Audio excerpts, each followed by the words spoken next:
In the quiet, dust motes dance in the shafts of light cutting through the darkness of a subterranean bunker.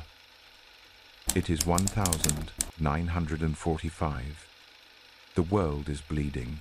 The air in these underground corridors smells of stale tobacco, ozone, and cold concrete.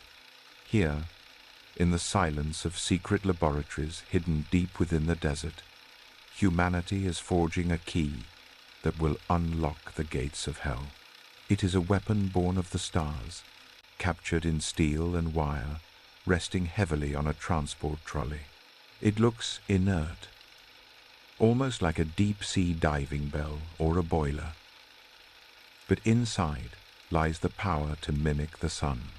The scientists in their white coats and the generals in their stiff uniforms speak in hushed tones, aware that the equations scribbled on chalkboards are no longer just mathematics. They are death warrants for cities that are currently sleeping thousands of miles away.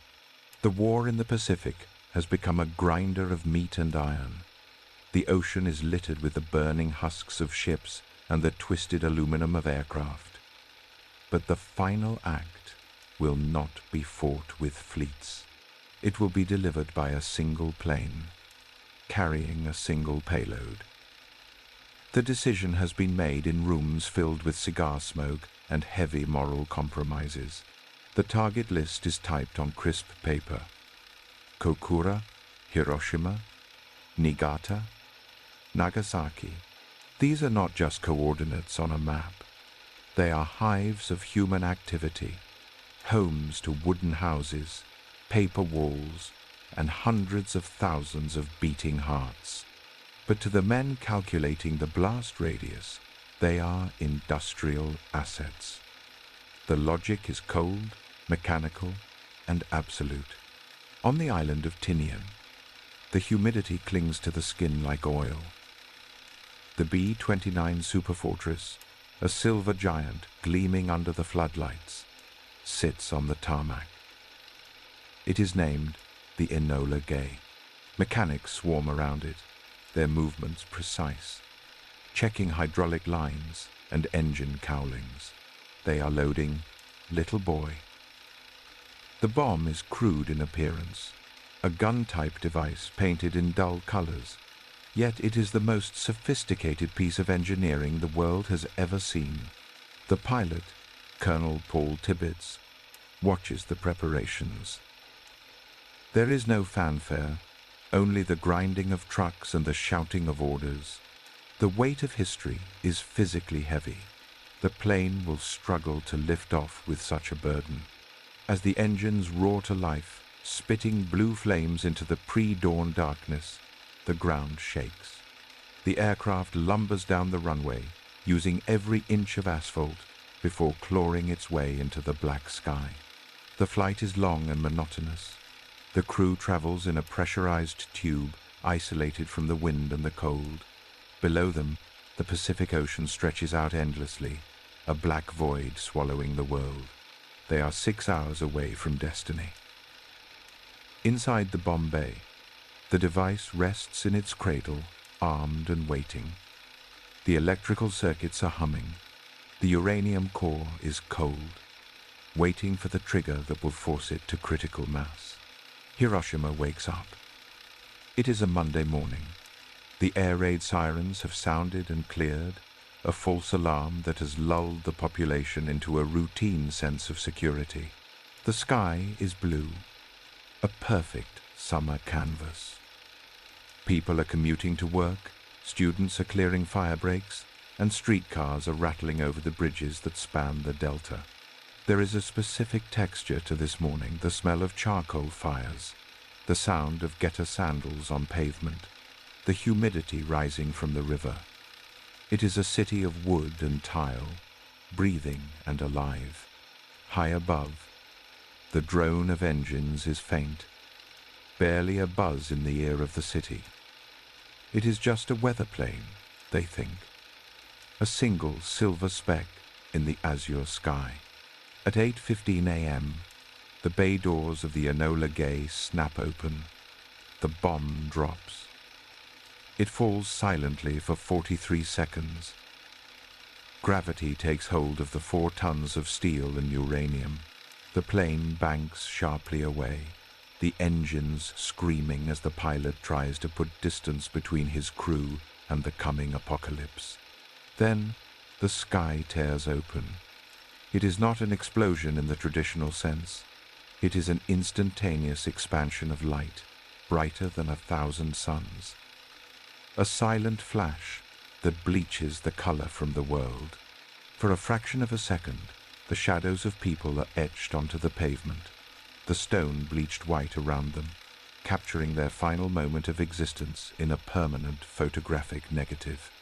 Then comes the heat. A thermal pulse so intense that roof tiles bubble and granite melts, birds ignite in mid-air, the clothes on people's backs turn into fire. The shock wave follows. It is a wall of solid air moving faster than sound.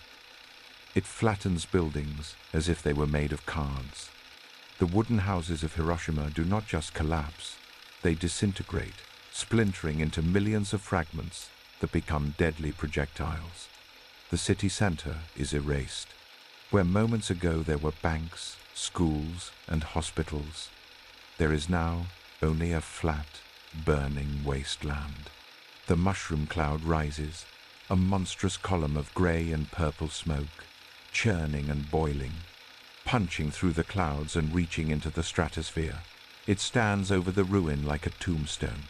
On the ground, the silence returns, but it is the silence of the grave. The air is sucked back into the vacuum of the blast, creating a firestorm. Winds roar through the burning rubble, feeding the flames that consume what little is left. Survivors wander like ghosts, their skin hanging in tatters, eyes blinded by the flash. They move toward the river, seeking water, seeking relief. But the river is choked with debris and the dead. The sky turns black with soot and radioactive rain. It is a scene that defies description. A glimpse of the end of the world. 3 days later, the horror repeats. The primary target is Kokura, but smoke and haze obscure the city. The bomber, Boxcar, diverts to the secondary target, Nagasaki. The city is built in a valley, surrounded by green hills. It is an old city, a port of trade and faith. The bomb, Fat Man, is a different beast, an implosion device, round and bulbous, filled with plutonium. It falls through a break in the clouds. The detonation in Nagasaki is confined by the hills, amplifying the destruction in the valley. The Urakami Cathedral, the largest in East Asia, is pulverized. The blast rips through factories and shipyards. Once again, the blinding light, the searing heat, the crushing wind. The physics of destruction are the same, but the suffering is unique to every individual caught in the radius. The topography that defines the city becomes a funnel for the shockwave.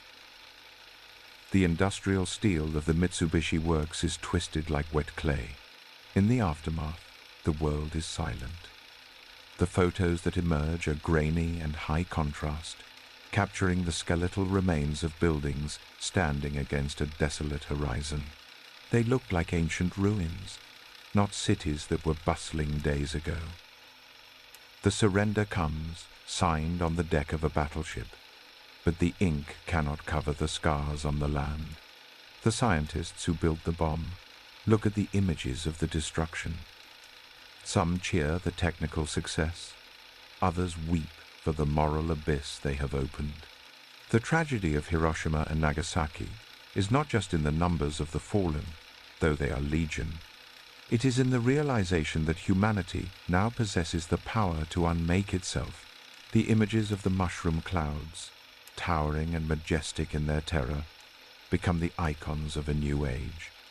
The shadows burned onto the walls remain, fading slowly with the years, but never truly disappearing.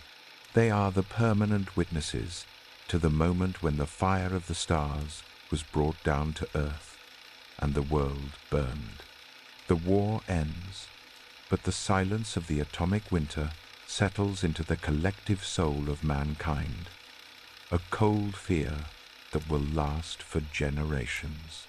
The cities will rebuild, green shoots will rise from the radioactive ash, but the memory of the blinding white light remains, a warning etched in history, darker than the shadows it cast.